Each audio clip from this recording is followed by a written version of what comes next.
네, 2교시 문제로 들어가 볼게요. 오모 중학교의 합창대회 결과에 대해서 교사들 간의 대화예요. 자, 보니까 합창대회 평가 결과를 보니 3명의 평가자들 간 차이가 큽니다. 객관적인 평가를 위해서는 우리들 간의 평가 결과가 얼마나 일관되는지를 고려해야 합니다. 자, 이거 뭐라고 얘기하냐고 썼어요, 문제가. 자, 기억을 지칭하는 용어는 뭐라고요?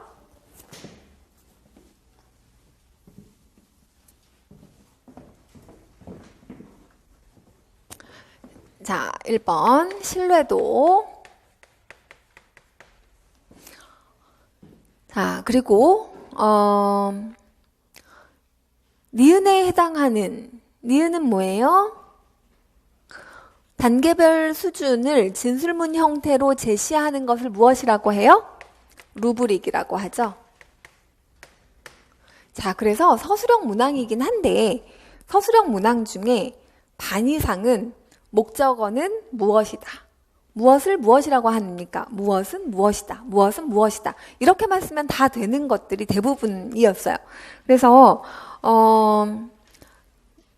네, 그래서 요 이제 루브릭 그 다음에 동의합니다 쭉 나오고 그 다음에 그렇다면 합창 대회를 하나의 프로젝트로 간주하여 2달간의 준비 기간 동안 매주 연습 일지를 작성하고 연습 과정을 촬영한 후 이를 모아 포트폴리오로 평가하는 거는 어떤가요? 라고 얘기했어요. 자, 포트폴리오로 평가하는 거에 교육적 효과를 한 가지, 니은 루브릭과 이거의 특징을 각각 쓰세요 라고 했죠.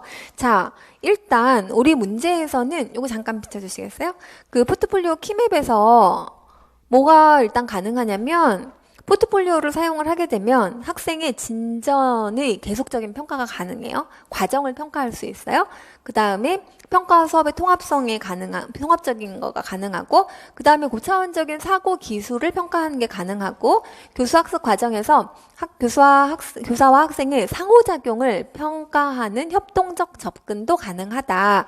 자, 그래서 요거의 어떤 특징은 그러니까 교육적인 특징이라고 하는 거는 어떤 과정에 대한 평가가 가능하다는 걸 아마 제일 많이 쓰지 않으셨을까 일단 생각이 들고 그 밖에 어떤 사고 과정이나 문제 해결력이라든지 요런 그거에 따라서 나타날 수 있는 특징들을 써주시면 되고요. 그 다음에 루브릭으로 평가를 했을 경우에는 자, 문제풀이에서 어떤 거 얘기했냐면 성취 기반 평가의 의미를 적고 이러한 평가의 장점. 그 다음에 이제 요거 루브릭을 만들어 상이라고 했을 때 요 성취 수준 중하에 대한 이거를 서술형으로 이렇게 써보는 거를 우리가 문제로 풀어봤었는데 이렇게 하는 것의 장점은 뭐가 되냐 하면 성취 수준의 단계를 서술식으로 제시하기 때문에 학생들이 자신의 단계를 정확하게 알 수 있어요. 그게 일단 성취 수준을 정확하게 파악할 수 있게 해주고 그 다음에 상위 수준에 도달하기 위해서 스스로 계획하고 학습할 수 있도록 도움을 줄 수 있어요. 이게 교육적 효과인 거죠. 자, 그래서 이 성취 수준, 그러니까 루브릭이라고 하는 거는 성취 수준의 단계를 적어놓는 평가 방식이다라는 거를 쓰시고 그거를 함으로 인해서 학생들이 무엇을 할 수 있다, 현재 수준을 파악하고 스스로 개선할 수 있는 가능성을 발견할 수 있다라고 하는 게 요 루브릭 평가의 장점이라고 보시면 되겠습니다. 자, 그 다음에 넘어갈게요. 그래서 요거는 이거 루브릭의 장점하고 포트폴리오의 각각 교육적 효과 각각 1점씩 이렇게 되겠죠. 자, 넘어갈게요. 2번은 슈베르트의 교향곡 5번의 일부이다. 자, 기억 니은의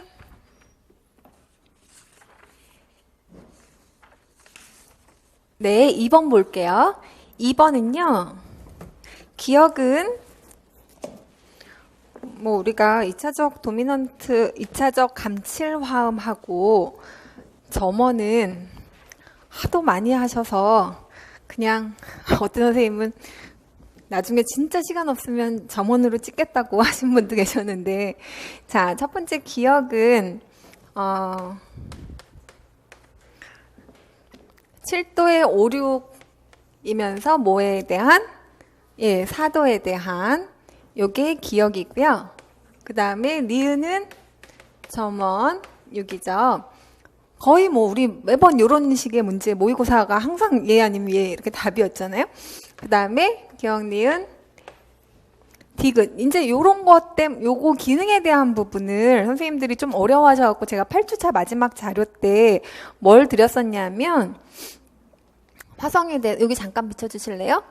그 최종 점검 자료에서 기능에 대해서 물어볼 거다. 그러면 기능을 묻는 문제에서는 공통 관습 시대에서는 타닉이나 도미넌트, 그 다음에 सब도미넌트 이 기능을 가지고 답을 하셔라 라고 얘기를 했고, 으뜸화음 1도 같은 경우는 이제 1도의 기능은 사실 잘 안 나오고요. 그 다음에 5도 같은 경우는 5도, 7도, 3도 이제 이런 것들이 역할을 하고, 그 다음 중요한 게 요거가 이제 문제로 나온 거죠. 딸림 화음을 수식하는 기능을 하는 게 점원이에요. 니은과 이제 디귿의 관계를 묻는 건데, 그래서 얘는 여기서 뭐라고 얘기했냐면 증류화음이나 네아폴리탄, 4도, 2도 변성화음 다 이런 건 무슨 기능이다? 도미넌트를 수식하는 기능이다 라고 얘기를 했고, 그래서 이제 니은이 그런 수식하는 기능인데 문제는 뭘 물어봤냐면 니은에서 디귿으로 간 이유를 물어봤어요. 그럼 니은은 뭐고 도미넌트를 수식하는 기능인 거고 디귿은 뭐예요? 도미넌트 기능인 거예요. 자, 그래서 여기가 이제 여러분들이 답을 쓰셔야 되는 부분의 설명이었는데, 이 외에 비화성음은 화성음들 사이에서 유려함을 위해서 나오고, 또한 종지적 사륙함 요거예요. 종지적 사륙함은 기본적으로 5도의 기능을 합니다. 그래서 반응계적 화성은 다음 화음을 수식하는 기능을 합니다. 그쵸? 그러니까 이 앞에 니은은 반응계적인 그 직육화음으로서 5도를 수식하는 기능을 하는 거고, 디귿은 5도의 기능을 하는 거예요. 그래서 여기에서 왜 일로 간 이유를 쓰세요 라고 얘기를 했는데, 이 문제는 결국 1도의 사륙화음의 종지적인 기능을 아는가, 그리고 앞에는 그러니까 직육화음이라고 하는 게 4도의 변화화음이잖아요. 그쵸? 그래서 니은 화음에서 디귿 화음으로 진행한 이유를 쓰세요 라고 얘기를 했거든요. 그러면 요 직육화음은 4도의 그러니까 도미넌트를 수식하는 기능을 하고, 그 다음에 5도로 바로 안 가고 1도의 사륙화음이라는 종지적 사륙화음을 씀으로써 그 도미넌트 기능으로 가는 역할을 한다. 이 관계가. 그래서 이 지금 기능 화성에서는 계속 나오고 있어요. 뭐가? 화성의 역할 또는 여기서 일로 가는 이유에 대한 부분들을. 근데 그 화성이라고 하는 거는 기본적으로 코드, 그러니까 하모니라고 하는 화성은 코드가 어떻게? 옆으로 진행하는 그 원리까지를 같이 담고 있거든요. 그래서 기능화성이라고 했을 때는 기본적으로 타닉에서 도미넌트를 거쳐서 타닉으로 가는 전체 음악이 있다면 그 도미넌트를 수식하는 다양한 어휘들을 물어보는 문제가 여태까지 제일 많이 나왔던 반응계적 화음에서의 문제들이고, 그 다음에 거기서 다음에 도미넌트가 나온다고 한다면 이건 도미넌트를 어떤 식으로 도미넌트를 수식하는 건가, 또는 이게 도미넌트의 기능이 그 다음에 다시 타닉으로 갈 때 그럼 이제 6도가 나왔다. 그럼 얘는 타닉의 기능을 하지만 대리적 기능을 하는 것으로 나오면서 이제 종지 종류 많이 물어봤잖아요. 속임 종지. 그런 식으로 해서 화성에서 제일 많이 물어보는 거는 구조예요. 구조. 전체 기능 안에서 음악을 읽어낼 줄 아는가 하는 게 서술형에서 여태까지 계속 많이 물어봤었는데, 어떤 선생님이 거기에 대해서 굉장히 상세하게 질문을 하셨어요. 전화로. 시험 보기 얼마 전에 제가 이제 시험 보기 얼마 안 남았으니까 선생님들이 혹시 궁금한 거 있으면 물어볼 거 생각해 놓으시라 이제 얘기를 했었잖아요. 엄청 자세하게 물어보시는데 요 부분은 꼭 나올 것 같은 거예요. 그래서 일단 그 마지막 그거에다가 정리를 해드린 거고, 요 사륙화음의 기능, 5도의 기능을 하는 요 부분에서 답이 이번 문제가 이렇게 나왔습니다. 자, 그 다음에 3번으로 넘어갈게요. 3번은 가는 이 합창곡의 일부이고 나는 8분의 5박자의 지휘 도형이다. 자, 그래서 요거는요, 우리가 이건 기출문제에서 많이 했었어요. 이런 형태를. 그래서 주어진 악보의 지위 도형과 연결이 잘 된 것은 뭐 해서 이제 4분의 혼합박 지위가 이제 주로 많이 물어봤었던 부분이잖아요. 그래서 여기서 혼합박 지위가 나왔는데 이유를 들어라고 하는 걸로 문제가 나왔어요. 자, 그래서 12에서 22마디의 합창성부의 연주 형태를 제시할 것. 자, 그러면 12에서 22마디까지의 연주 형태라고 한 것은 이게 이제 선생님들이 왜 이걸 연주 형태라고 물어봤을까요? 짜임새라고 물어보면 훨씬 명확하게 대답을 했을 텐데 저도 약간 의문이에요. 왜 이걸 연주 형태로 물어봤을까? 그게 앞에서 이 합창곡의 일부이고 합창곡이라는 걸 이미 줬고 그러면 이제 합창을 줬는데 더 이상 무슨 연주 형태? 이제 이런 질문이 생기죠. 그러면 왜 22마디까지만 하고 23마디나 연주 형태가 달라지나? 자, 이렇게 문제를 보셔야 되는 거죠. 그러면 22마디까지는 유니즌으로 가다가 23마디에서는 호모포니로 넘어가요. 그러니까 여기서 12마디부터 22마디까지의 성부의 연주 형태라고 한다는 거는 소프라노, 알토, 테너, 베이스라고 하는 성부가 다 어떤 형태로 연주를 하고 있냐? 같은 형태로 연주를 하고 있다라는 거를 물어보는 문제라고 보셔야 되는 거죠. 그래서 약간 이제 확장을 하셔야 되는 거예요. 연주 형태라고 하면 딱 악기 또는 소프라노, 알토 이런 식의 어떤 배합 요거보다 조금 더 나아가서 이런 식으로 유니즌이라고 하는 그 형태를 묻는 문제였고요. 그럼 이제 유니즌과 같은 형태로 이제 답을 할 수 있는 유니즌의 형태 또는 모노포니의 형태 이거 약간 가까운 답이긴 한데 보통 일반적으로는 유니즌이라고 해요. 합창에서 다 같이 부르는 부분을. 자, 그래서 모노폰이나 재창이나 이런 부분들은 아마도 맞게 할 가능성이 높긴 한데 일단은 합창에서는 다 같이 부르는 부분을 어떤 연주 형태라고 하냐면 유니즌이라고 한다. 이렇게. 근데 이제 옥타브 차이는 있어요. 그렇지만 옥타브 차이는 여기서는 무시하는 거죠. 이게 화성적인 거나 무슨 폴리포니적인 거나 이런 거는 전혀 상관이 없기 때문에. 그다음에 14에서 15마디에 적합한 지위 도형을 고르세요 했거든요. 자, 요 문제는 일단 템포를 보셔야 되죠. 지위 분할법에 대한 거 우리가 통론하면서 이게 나올 경우에는 거의 템포 문제라고 보시면 된다. 그래서 템포를 먼저 뭘로 보니까 여기서는 200으로 나와 있어요. 템포가. 그럼 8분음표 200은 결코 한 카운트로 하지 않아요. 그쵸? 그래서 얘는 합쳐서 하는 거죠. 그러니까 1, 2번은 기억 니은은 아니에요. 디귿, 리을 중에 하나이고 이제 이 디귿, 리을인 거를 왜 디귿, 리을인지 우리가 찾아서 적어 주셔야 되는 거거든요. 자, 그러면 근데 그 이유를 두 가지 쓰라고 그랬어요. 자, 그러면 고르세요가 하나 있고 지금 이거 4점짜리 문제네요. 그러면 일단 디귿이 답인데요. 얘를 이렇게 나누는 이유는 액센트가 있어요. 그쵸? 액센트가 1, 2 이렇게 합쳐지고 3, 4, 5 이렇게 합쳐지게 액센트가 있어요. 그러니까 요거의 이유는 액센트라고 하는 부분을 얘기를 할 수 있고요. 먼저. 그 다음에 이거를 또 어제 어떤 선생님이 가사를 보고 한다고 했는데 그건 안 될까요? 했거든요. 근데 가사는 액센트가 붙은 이유가 돼요. 왜 가사가 이렇게 붙었는지 15마디에 그러면 그 가사가 끊어지는 부분의 내용이 중요한 부분의 가사에 이 액센트가 오게 되어 있는 거죠. 그래서 이거는 이 액센트와 음표 간의 그루핑이 어떻게 되어 있는지에 대한 부분으로 악보를 읽는 건인데 그거의 이전 이유를 얘기했기 때문에 잘하면 맞게 해줄 수도 있어요. 그건 이제 액센트가 그렇게 붙은 이유가 가사 때문일 거거든요. 그렇게 해야 가사가 잘 들릴 거니까. 자, 그 다음에 이 기호를 적을 때 앞에 14마디에서 4분음표로 적지 않고 4분음표하고 8분음표를 이어 붙였어요. 그쵸? 그거는 뭐냐면 앞에 2개 있는 거고 뒤에 거 3개 따로 간다는 얘기인 거죠. 그래서 이렇게 기보 방식에 대한 부분으로도 얘기를 할 수 있고요. 근데 가장 중요한 거는 2가지예요. 템포하고 액센트. 템포가 8분음표니까 템포가 8분음표 200이니까 너무 빠르기 때문에 얘네들은 합쳐서 한다는 거 하나. 그 다음에 액센트가 2하고 3으로 나눠져 있으니까 2, 3으로 1, 2, 3, 4, 5로 한다. 1, 2, 3, 4, 5, 1, 2, 3, 4, 5, 1, 2, 3, 4, 5 이렇게 될 거예요.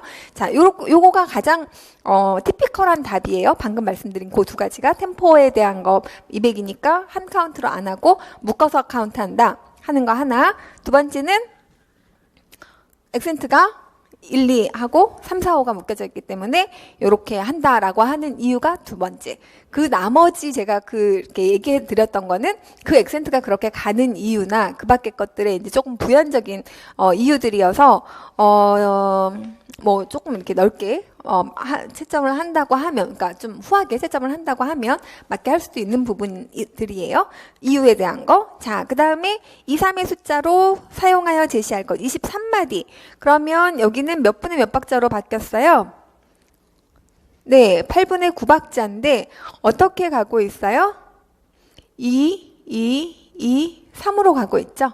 네, 그렇게 해서 요거를 숫자로 제시할 것 하는 부분에서는 8분의 9라고 해서 무조건 3박지라는 건 아닌 거죠. 여기서는 그러니까 2, 3 이렇게 가고 있어요.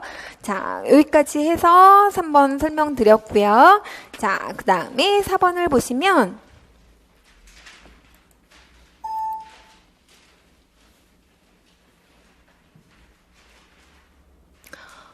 요거 잠깐 비춰주시겠어요? 4번에서 이 문제가 제일 어려웠다고 얘기하시는 분들이 되게 많았거든요. 근데 보세요. 일단 이게 모의고사 7회의 B형에서 이 악보를 드렸어요. 이 악보 똑같죠?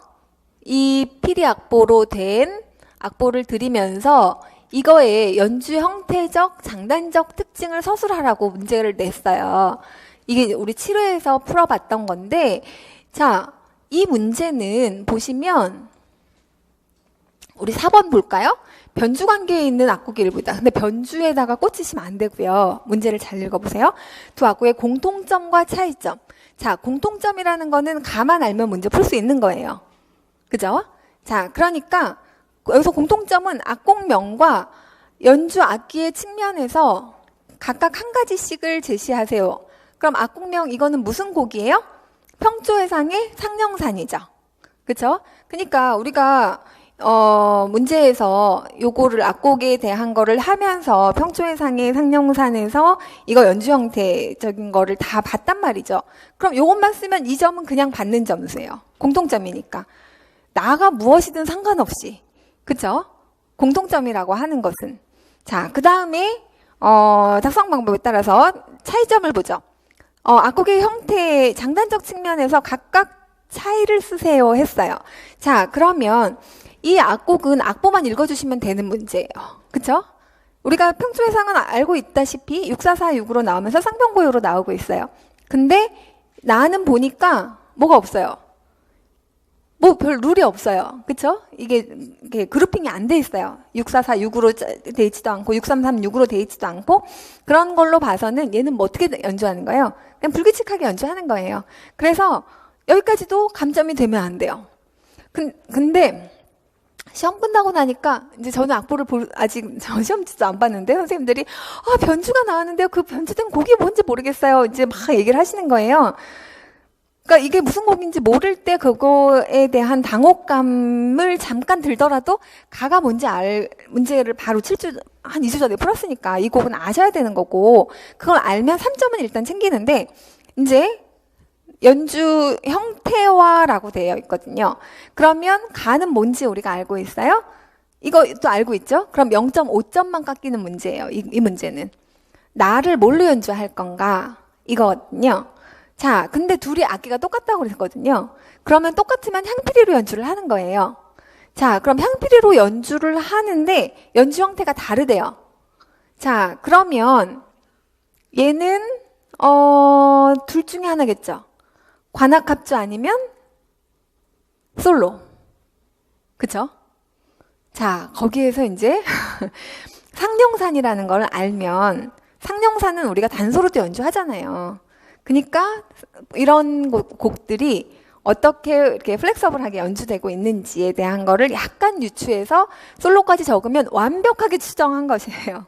이 곡이 뭐 어디 무슨 곡인지 몰라도 문제를 그냥 모르는 악보가 나오면 무조건 쉬울 거다라고 그렇게 말씀을 드렸는데 일단은 그게 뭔지를 해결을 하고 싶으셔가지고 정말 별의별 의견이 다 있더라고요. 이 곡이 정말 네 아주 창조적이더라고요. 선생님들이 이 곡을 추정하는 과정을 다 얘기를 해주시는데 근데 어쨌건 문제를 푸는 데 있어서 우리가 안개철이라고 하는 그 뭔가 모르는 듯한 악보가 나왔을 때 문제를 잘 읽으면 그 사이에서 이렇게 찾을 수 있고 아는 거는 근데 있어야죠. 가는 정확하게 아셔야 이 문제를 정확하게 풀 수 있는 문제인 거예요.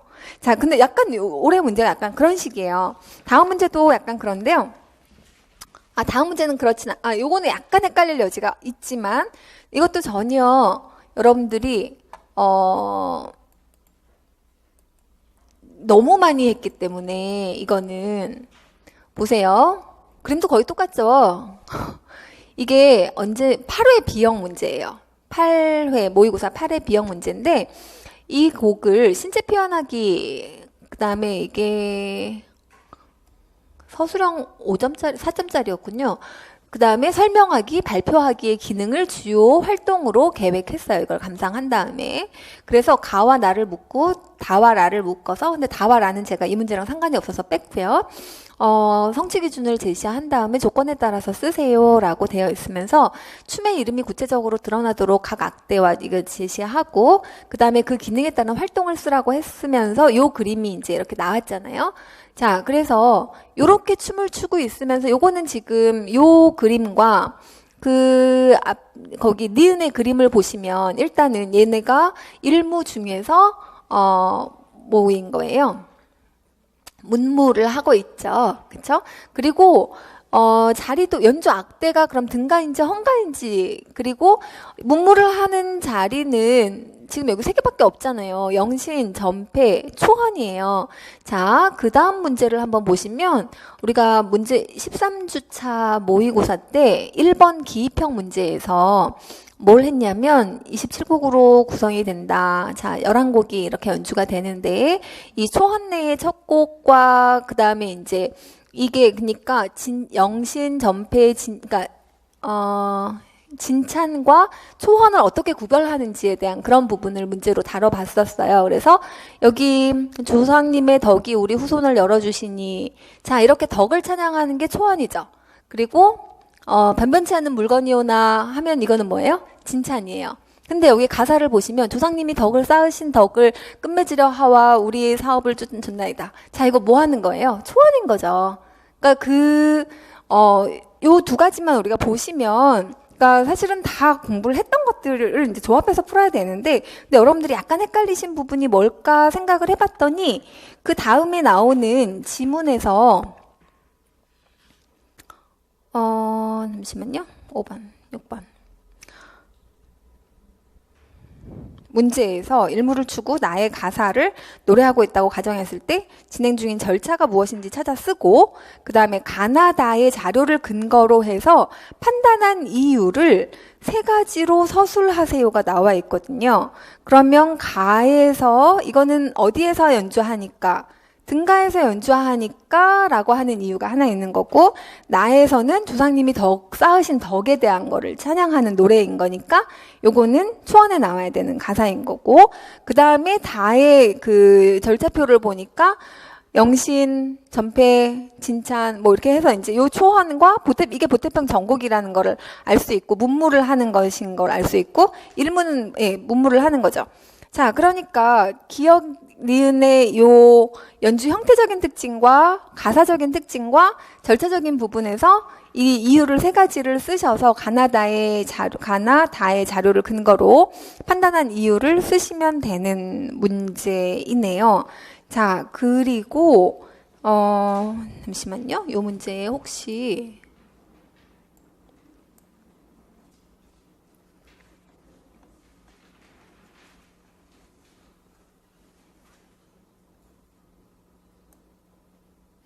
그리고 가사에서 이것 때문에 약간 헷갈리신 것 같아요. 거기 9번. 그쵸? 구성, 괜히 이거 생각하신 거죠? 딱 처음 보고, 이것 때문에 이렇게 가사를, 이 가사를 써줬구나, 헷갈리라고. 라고 하는 약간의 그 함정이었던 것 같아요. 이 부분이. 뭐냐면 음악은 벌써 9번이나 바뀌었다오.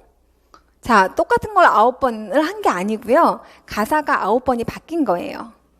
그러려면 얘는 뭐 해야 돼요? 가사가 바뀌는 초헌이어야 되는 거죠. 그쵸? 하나를 하는 게 아니라. 자, 그래서 희문 구성이 아니고 여기에 나오는 요 보태평 전곡에 하나, 둘, 셋, 여러 단계에서 가사가 이렇게 바뀌었다는 얘기인 거예요. 그래서 어디 9번에다 표시를 하실 게 아니라 조성님의 덕을 끝맺으려 하와 여기에다가 마킹을 해놓고 문제를 푸셔야 되는 문제였어요. 자, 넘어갈게요. 자, 그 다음에 6번 보시면 요 문제도 보세요. 농락의 계열의 악곡이고 편 계열의 악곡이다라고 되어 있는데, 자, 이 곡 일단 뭐라고 되어 있냐면 가의 악곡의 명칭을 쓰고, 그러면 16, 11, 5로 되어 있으니까 가곡인 건 알겠어요. 근데 가사가 신라가 나오고, 자, 그러면 이제 다를 보시죠. 가곡은 1969년 자, 이렇게 해서 지정이 됐고 유네스코 문화유산으로 등재됐어요. 자, 올해 유네스코 문화유산 등재 이거 분명히 나올 거라고 생각했거든요. 그리고 여기에서 보시면 우리가 이제 그래서 쭉 정리를 했잖아요. 유네스코에 등재된 게 뭐뭐인지. 근데 여기 가사가 뭐라고 되어 있냐면 신라성대 소성대라는 노랫말을 가진 가악곡은 특정 정제에 사용되는데 이 정제는 2009년 유네스코 인류 무형 문화유산에 등재되었다. 마지막 자료에도 요거 드렸거든요. 다시 한번 체크를 한 모의고사에서도 몇 번을 하고, 근데 2009년도에 유네스코 무형 문화유산에 등재된 정제는 뭐밖에 없어요. 처용무밖에 없어요. 근데 이걸 보고 처용무가 생각이 안 났더라도 문제를 또 풀 수 있어요. 가악곡을 보시면 신라 성대 소성대 쭉 하고 쭉 2장 가면은 뭐가 나와요? 가사가 처용아반가요? 아무튼 요 가사가 나오죠. 그러니까 이거는 처음에 정제? 근데 가곡 하니까 이제 여러분들은 먼저 작동하는 거는 가곡을 이 반주로 하는 조선 후기 그 정제들이 쫙 먼저 떠오르셨을 텐데 그 곡 중엔 이 곡이 없는 거죠. 그러면 가사를 바꿔서 이 연주 하나보다. 그리고 다를 읽으니까 처용무인 거가 확실해져요. 근데 가를 읽으니까 가사에서도 처용무가 나와요. 그러면 얘는 처용무인데 그럼 이거의 곡명을 쓰래요. 자, 이 곡의 곡명은 농락 계열이래. 언이 아니고 농락이래요. 그러면 우리가 알고 있는 농과 낙을 쭉 이제 해봐야 되는 거죠. 그러고 나서 악곡을 이거를 쫙 보니까 얘는 평조예요, 개면조예요. 앞에 나오는 부분이 평조죠. 그럼 이제 평조로 락으로 되어 있는 거, 농으로 되어 있는 거, 언농인지 언락인지, 뭐 평농인지 평 아니면 그러니까 낙하면 우락을 쓰신 분도 계시다고 하는데 사실 우락이는 노래가 아니에요. 지금 질러내잖아요. 따따 많이 불러드렸죠. 적서 아니 적서 아니고 벽사 아니 어떻게 되죠? 첫음이 잠깐만요. 띠라 벽사 하고 가는 거 맞죠? 예, 그렇게 시작을 하거든요. 그러니까 얘는 가사를 바꿔놓은 무엇인가예요. 이 농락 중에서. 그래서 제가 보기에는 이 문제가 1점. 요거 1점 정도는 틀려도 괜찮아요. 그러나 정말 열심히 그러니까 쭉 이 언락하고 그다음에 나무도 요거는 뭐예요? 탈락이죠. 요 두 곡은 참 많이 봤어요. 문제 풀이 때도 많이 보고 모의고사 때도 많이 보고 가곡이 하나 나올 거는 같은데 근데 뭐를 보시면서 일단은 그리고 우리 요것도 했죠. 3장에서 4장으로 바뀔 때 이거 어떻게 바뀌는가 하는 걸 아예 서술형으로 문제 드렸었잖아요. 시간이 없으니까 악보는 안 볼게요. 자, 그래서 요런 식으로 문제에서 뭘 물어봤냐면 가나의 음악적 특징을 쓰고 어떻게 쓰래요? 가나의 장단을 몇 점 몇 박으로 몇 점 몇 박. 자, 그러면 판장단이 될 때 우리가 어떻게 돼요?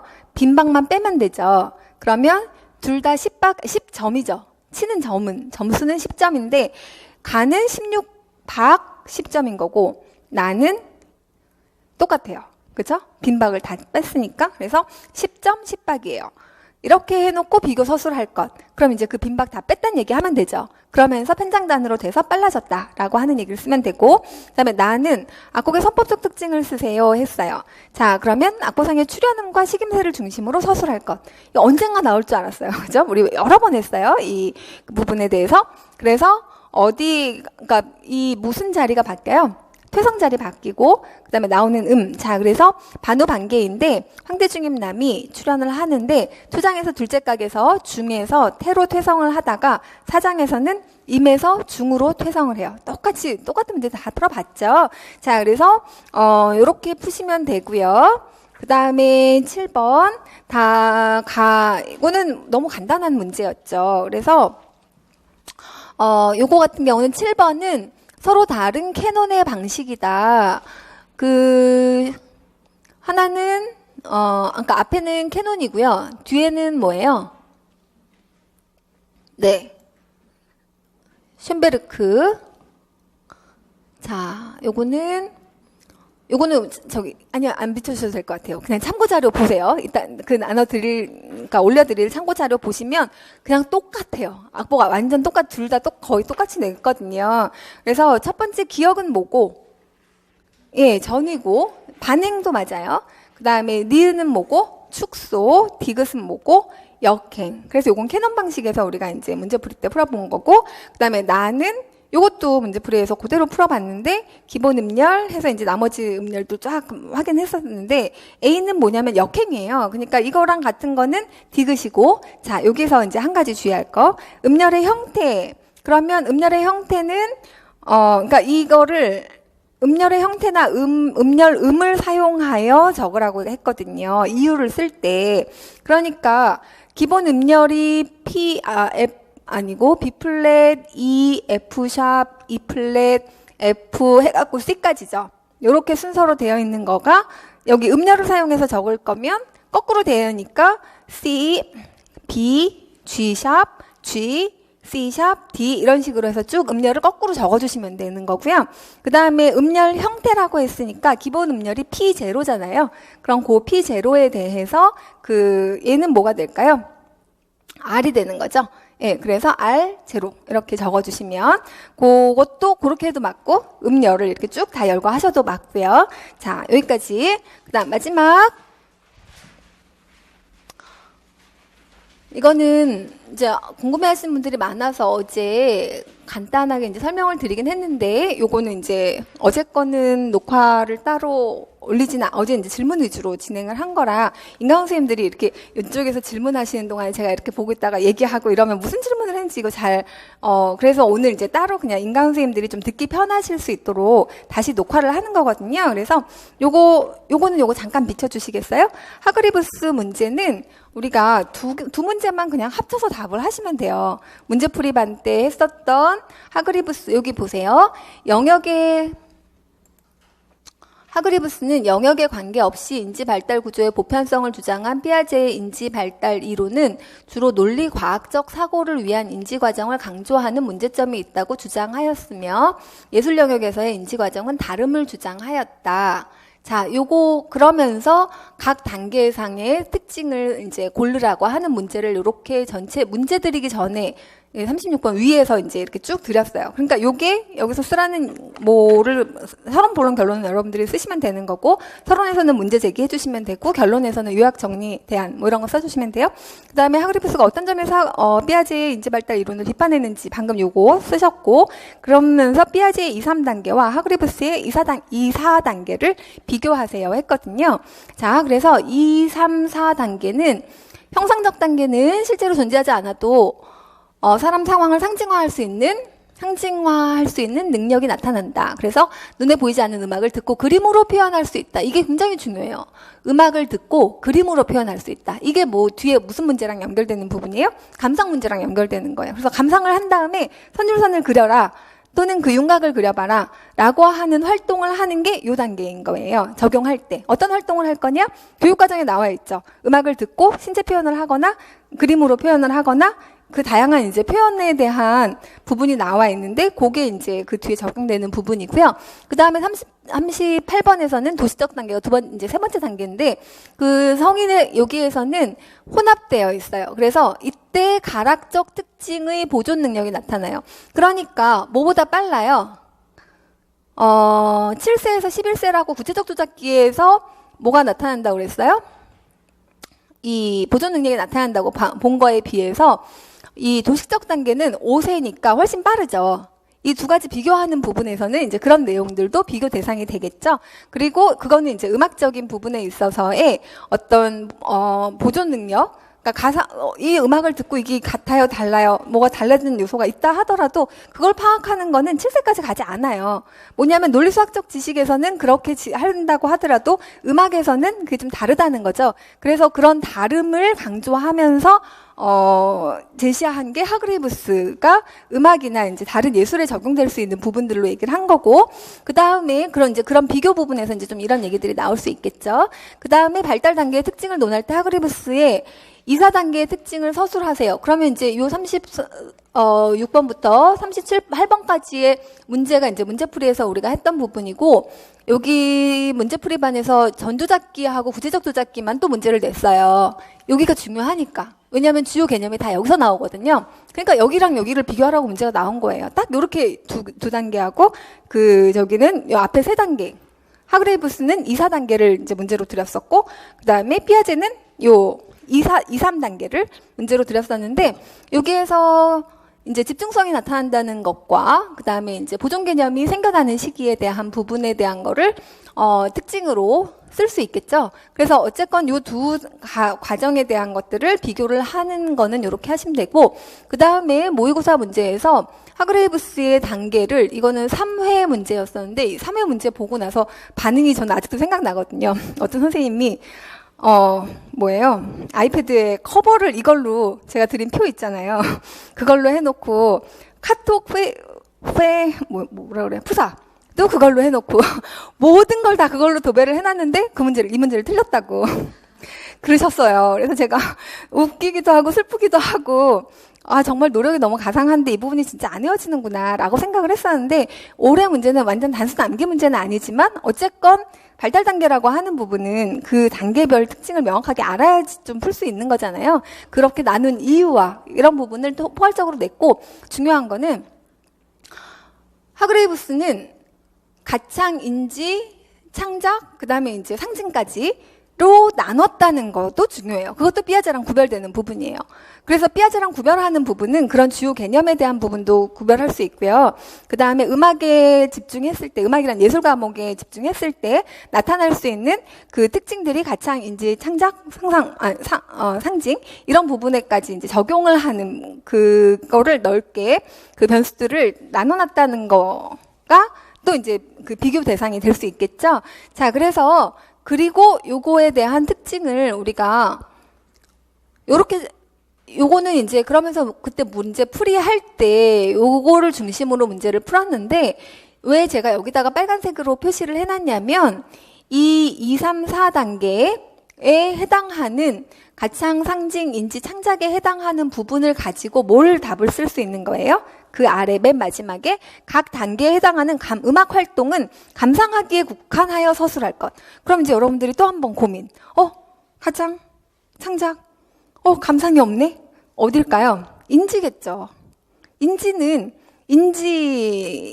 음악을 듣는 거예요. 그리고 그거를 그렇다고 생각하는 거예요. 리듬을 들었다. 또는 선율을 들었다. 어떤 때는, 어느 나이 때는 그냥 윤곽만 파악할 수 있는 단계가 있고, 어떤 때는 리듬도 같이, 선율도 같이, 뭐 이런 음악적 특징이 다 같이 들어올 때가 있어요. 그러니까 그때 활동이 달라져야 되겠죠. 감상 활동이. 자, 그래서 2단계에서는 뭐 한다고요? 아까 줄쳐드렸던 부분.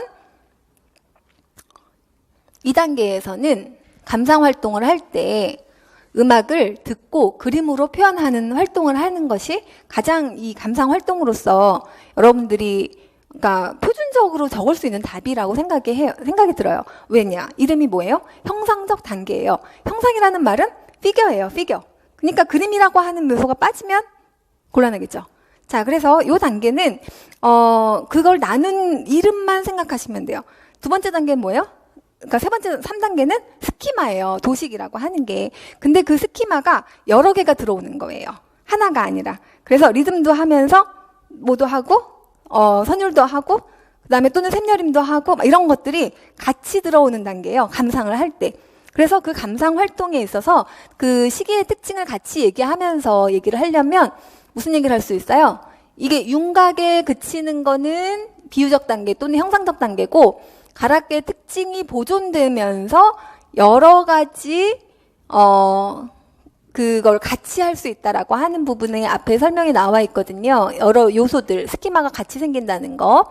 뭐라고 얘기했냐면 가락적, 자, 문화 관습적 어법의 창작도 가능해지고 그 다음에 가락적 특징의 보존 능력이 나타난다. 자, 그래서 요거를 제가 이렇게 정리를 해봤어요. 2단계는 듣고 가락선 그리기와 같은 1차원적 활동을 한다. 그 다음에 3단계에서는 가락의 특징을 보존할 수 있잖아요. 그러니까 보존을 해서 그 음악의 리듬이나 선율 등 여러 요소를 중차원적으로 표현하는 활동을 한다. 그쵸? 그러면 지휘도 하고 선율 윤곽도 그리고, 그러니까 이제 교육과정을 생각해 보세요. 제가 여기다 뭐라고 썼냐면 2015 교육과정의 감상 영역에서의 활동을 생각해 보시면 이게 다 답이 나오거든요. 그래서 교육과정을 괜히 외운 게 아니에요. 문제가 안 나왔다고 너무 억울해 하시는데, 모르는 게 어떤 적용 문제가 나오면 무조건 뭐 생각하라고 그랬어요? 교육과정 생각하시라고 그랬죠. 그래서 이것도 교육과정에 연결하다 보면 그림으로도 표현하고 신체로도 표현하고 들은 것들을 밖으로 외면화하는 과정에 대한 부분이 이번 연도에 나올 거다, 중요하다 말씀을 드렸는데 이런 식으로 나왔죠. 그래서 4단계는 분석적 이해가 가능하고 미적인 비평 활동을 할 수 있어요. 그래서 이 단계에서는 감상을 하면서 감상지를 쓰는 거죠. 음악의 악기를 연주하는 악기의 이름은 뭐가 있고 음색을 분석하고 그 다음에 박자에 대한 리듬을 분석하고 그 다음에 그거에 대한 미적 평가, 비평적인 활동이 가능해지는 시기이다 라고 해서 그 비평적인 부분에 대한 거는 말로 쓰는 거죠. 쓰는 활동은 보고서로 낼 수 있고 아니면 감상지를 쓸 수 있죠. 그러니까 듣고 뭔가를 쓰는 활동들인데 그 요소별로 쓴다라고 하는 그런 활동을 하는 거는 주로 이제 요 단계의 그 4단계 활동이 될 거예요. 그래서 약간 옆으로 이렇게 돌려서 갔지만 중요한 부분을 내려고는 되게 노력을 한 것 같아요. 이 문제가. 그리고 선생님들이 만약에 푸시면서 풀었던 문제들이 계속 많이 떠올리셨던 분들은 점수가 아마 매우 높게 나올 거예요. 그리고 그가 공부를 1년 동안에 쭉 했던 것들 안에서 다 다룰 수밖에 없어요. 우리가 너무 넓게 다뤘기 때문에. 그리고 그건 너무 당연한 거예요. 뭐 이게 나왔잖아요. 뭐 이렇게 자랑할 일이 아니고 문제에서 그러니까 같이 다룬 부분에서 당연히 나와야 되는 건데, 근데 여러분들이 공부한 거를 이제 얼마만큼 그 긴장 상태에서 시간 제한된 시간 안에서 떠올릴 수 있느냐 하는 거는 결국 이제 얼만큼 자동화를 잘 시켰는가 하는 부분에서 이제 좀 나뉘고, 그다음 마인드 컨트롤은 이건 정말 쉬운 일이 아니에요. 그래서 시험 보시고 나는데 이제 보고 나니까 웬걸 이거 다 했잖아 뭐 이렇게 생각을 하고 이렇게 하지 마시라고요. 그렇게 전체를 다룬 거에서 나와야 되는 거는 그건 너무 당연한 거고, 그거를 이제 자기 걸로 구조화하는 과정에서 또는 시험 보는 과정에서 이거를 이제 적용하는 과정은 짧은 시간이라고 하는 변수가 엄청 커요. 그래서 공통점이라는데도 안 보이는 걸 어떡하겠어요. 근데 그걸 안 보였다고 나무랄 수가 없는 것 같아요. 그래서 일단은, 그리고 실수를 나만 했거니, 그리고 나만 점수가 낮겠거니 라고 생각하시는 분들의 얘기를 전 다 듣고 있잖아요. 그러니까 그게 아니라는 거를 말씀을 드리고 싶어요. 그래서 지금 이렇게 해설 들으면서 맞아, 저거였지 이제 막 이렇게 뜨끔뜨끔 하면서 이제 막 이렇게 올라오는 그런 게 있을 텐데, 지금은 일단은 그래도 선생님들이 공부한 것들은 한번 맞춰보고 내가 어느 정도 저기를 했구나 생각을 해보시는 거에 도움을 드리고자 이제 제가 해설을 해드린 거고, 그 다음 단계는 아시죠? 그냥 이젠 접고, 그러니까 싹 덮고 달려야 돼요. 완전. 왜냐하면 이제 얘는 어찌 해볼 수 없지만 어찌 해볼 수 있는 게 남아있잖아요. 그쵸? 그리고 수업 실현하고 면접도, 그러니까 실기는 당연히 이제 선생님들이 자동화가 너무 중요해요. 지금보다 더 떨려요. 그러니까 1차 시험보다 한 2배 정도 떨린다고 생각하시면 돼요. 그러니까 내 정신으로 하는 게 아니라 그냥 자동으로 돼야 되는 거예요. 그러려면 보통 땐 잘하는데 라고 생각하시는 분들 절대로 방심하시면 안 되고요. 정말 자동화가 될 만큼, 그리고 긴장 안 하고 할 수 있는 환경을, 그러니까 이렇게 남들 앞에서 하는 환경 있잖아요.